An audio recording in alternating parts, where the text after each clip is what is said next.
ल हेलो गाइजहरू, आज मेरा पट्टुहरूले पुरा भुटेको बुनेको चना खाइरहेछन्।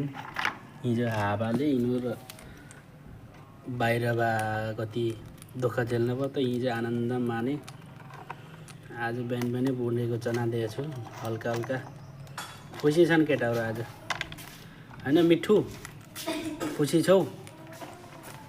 खुसी छौ कि दुखी छौ यहाँ बताओ, कमेन्टमा यसो बोलाउ न।